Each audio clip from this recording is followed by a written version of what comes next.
think that like all friends and family members too, like my mom was there. And of course, I'm very much like you, where I don't like to ask for help because I feel that guilt of like taking that time away from people who could be doing other things. And I've always been on my own from very young age. So I'm so used to being independent that it like kind of just makes me feel so uncomfortable to ask for help.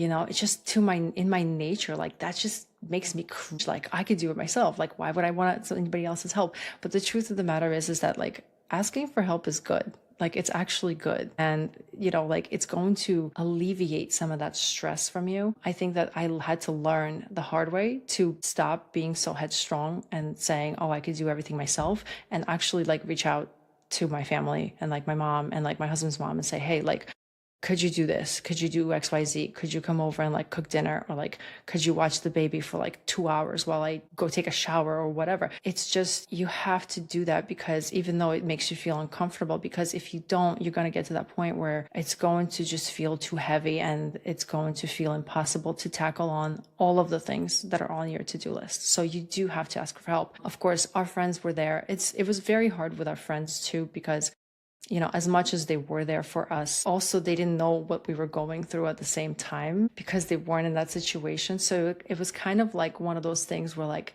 they were there, but they kind of had no idea what it was like. They only had an idea of like what we were telling them. So it was kind of like a double-edged sword in a way where like, Hmm. yes, they took our mind off of the issues for a little bit, but at the same time, it's like they couldn't really relate. So it was really tough. So I think that overall, like my husband was my rock during that time of, giving birth and postpartum and all that stuff. And especially too, like with my second too, like since we went to the NICU again, it was like, God, here we go. Like, not again. Like, we're going to do this like second time around. Like, please, we were trying to avoid that. But at the end, it's really, really important to rely on people in your life and to find support. And to be honest with you, when I was going through the NICU, like a lot of the times I would go on like Reddit and I found this Mm, community of like NICU parents because I didn't know anybody in my personal life that had a NICU baby that I could hmm. talk to in person. So I resorted to like going on Reddit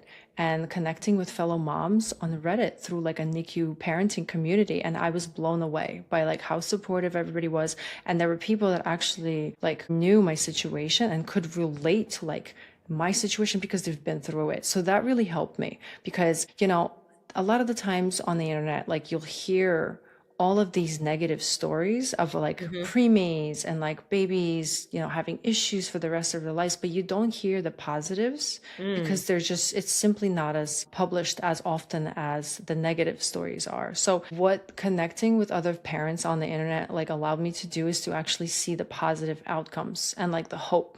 And that was really helpful because I was like, well, maybe it's going to be okay. Because it seemed like when you're in the moment and you're going through it, you're like, oh my God, my world is ending. Like everything's terrible. And like, we're never going to get out of the NICU. We're always going to be here. We're in this limbo, whatever.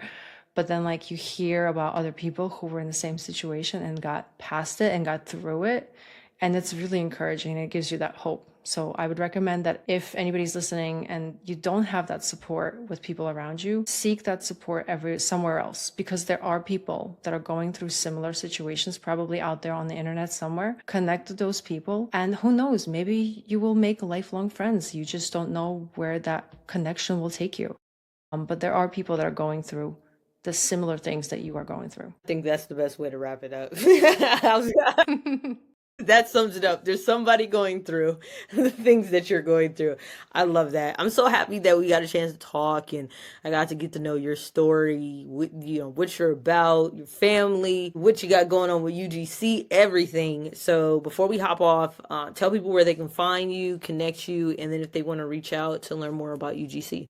Sure, guys. So I'm on all social media at A plus socials, A plus, not like the sign, but like the word plus socials. And of course, if you want to get into UGC, I put out a ton of content on everything from getting started to working with brands to contracts, legal stuff. Everything is on social media. You can visit my stand store or purchase different types of digital products from me, get one-on-one coaching.